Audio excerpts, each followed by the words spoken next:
what most people don't know is that you're an author, and you're a great researcher, but you're an incredible historian. And I'm not talking about the propaganda that we find in our history books.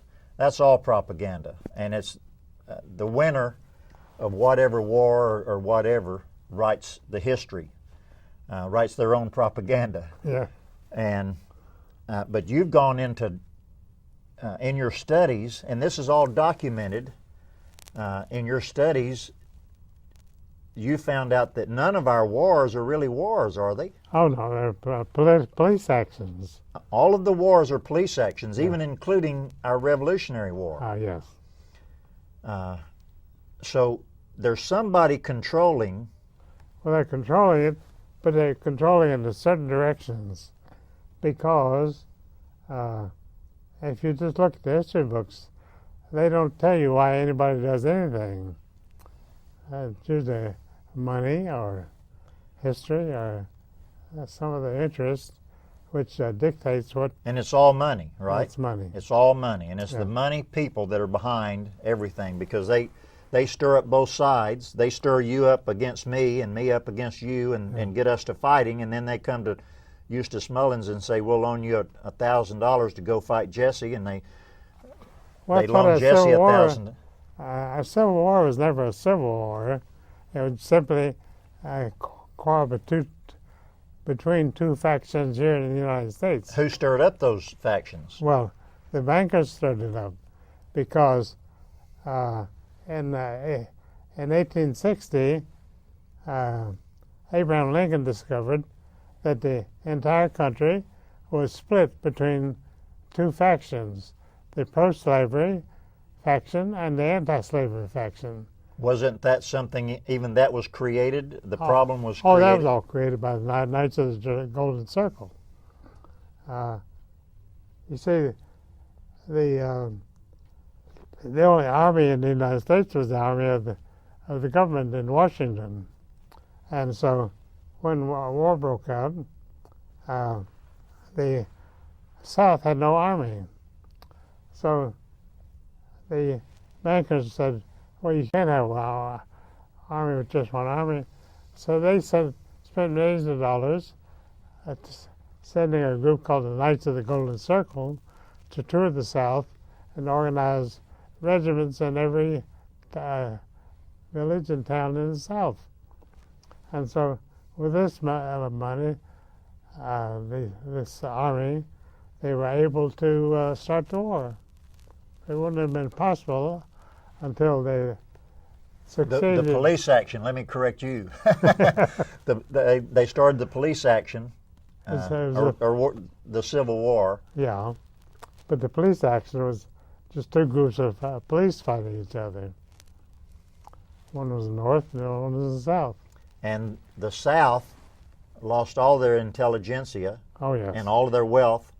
Now, are they still, you've talked about them being, the South being an occupied nation. Are they still an occupied nation? Oh, yes, absolutely. My home state of Virginia has not had an honest election since 1865. Well, has the whole United States had an honest election? Probably not. You were talking earlier in another interview about Woodrow Wilson. Oh, yes. And his illegal, he wasn't legally elected, no, was he? He never was. But they offered Howard Taft, in order to keep him quiet from stirring up, because he could have come back and said this was an illegal act. Wasn't it the newspapers that really appointed Woodrow Wilson as president? Oh, yes, because all the newspapers were in the pay of the Wall Street bankers, and the bankers had chosen.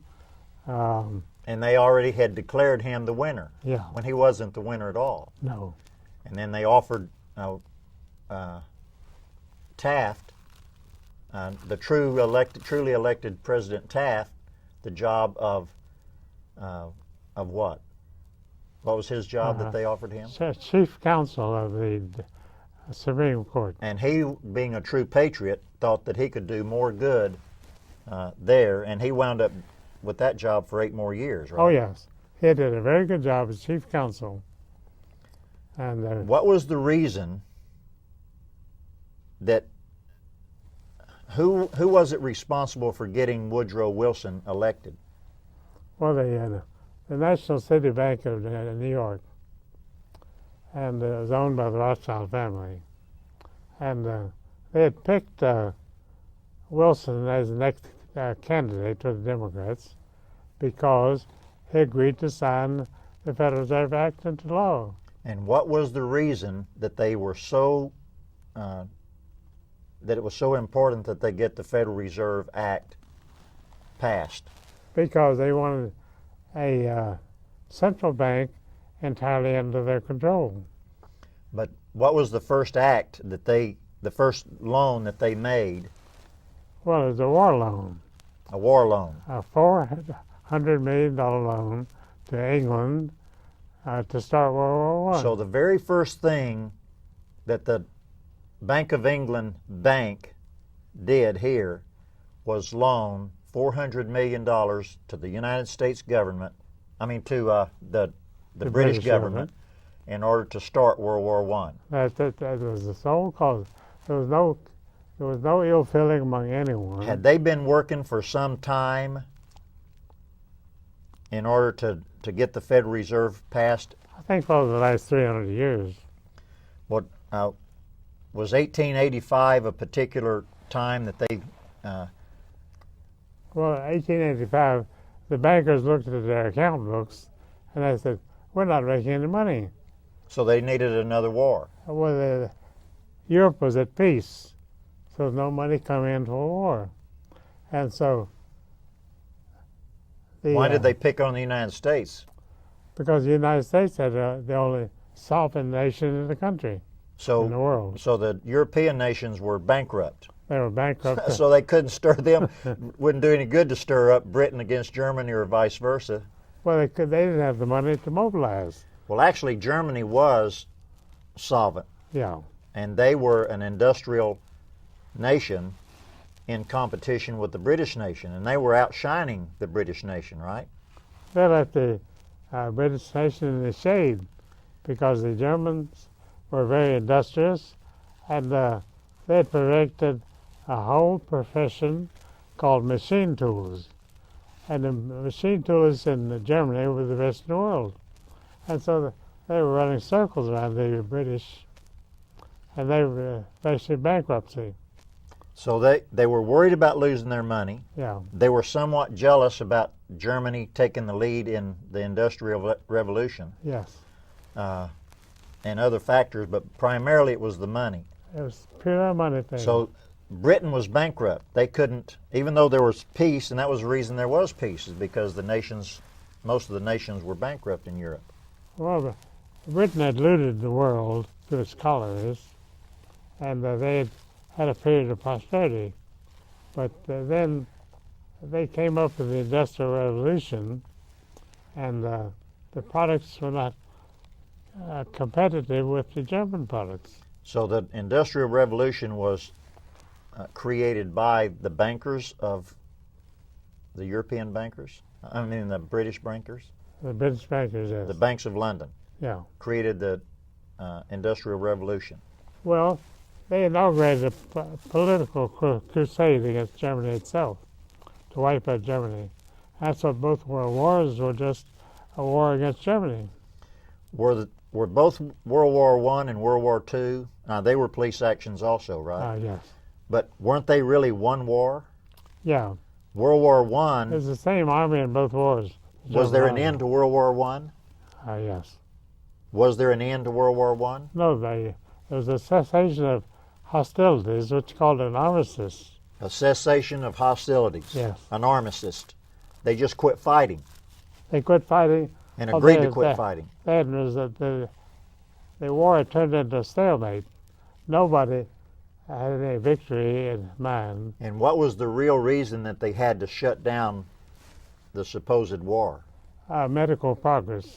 Medical progress. the medical and pharmaceutical companies had created something, Vaccines. a vaccine.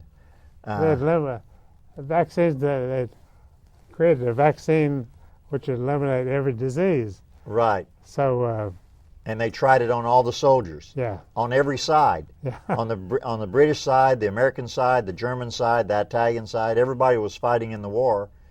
Their military were voluntary, mandatory voluntary guinea pigs. Oh, they were guinea pigs. Most of them died. And most of them died from the injection, not Yeah. from the war, was it? No, not from the war. There were more people, more of the military died from injection for the Spanish flu. Is that what the So-called so-called flu. Spanish flu, which was their own creation, wasn't it? It was created in laboratories. The same as the AIDS virus was created in the laboratories to, Yes, that's to what decimate the African population. Yeah. And what about the swine flu today? Could anybody really get a virus from a pig? Well, if you hang out with swine. If you hang You'll out get with one. the swine. Was that one, you think that one was created as well? Yeah, that was created because the only victims of this epidemic were young, healthy 18-year-olds. Of the World War I epidemic of the of Spanish. World War I. And doctors are puzzled. Why should all these young 18-year-olds be dying? Well, they weren't. They were. They had recently been injected with the Spanish flu vaccine. Oh, yes. And when you get this, when you're infected with the vaccine, it's permanent. You can't get rid of it. This book that you wrote, Murder by Injection, Yes. covers a lot of this is really the only history, true history of the AMA, the American Medical Association. Yes. When you were doing your research, did you find any books on the AMA and Not their history? one. Not one in the Library of Congress. So just like the Federal Reserve book, this one became a very important book as well. Yes, because the AMA operated in the dark, and they made most of their money by creating medicines and selling them to the entire public. So they became very profitable, and with the AMA, they could market the magazines, the medicines, and the AMA was simply a sale agent for the pharmaceutical manufacturers, and that's why they became so rich. We were talking about all of the wars being promoted by the bankers to make them richer. What about our Revolutionary War? Well, that was promoted by the bankers also. Both sides. Well, there never was a revolution in the United States. The Civil War was not a revolution. Revolutions occurred in France and Italy and Russia and But Spain. ours wasn't a true revolution. It was not a revolution. And it was not a revolution against the government.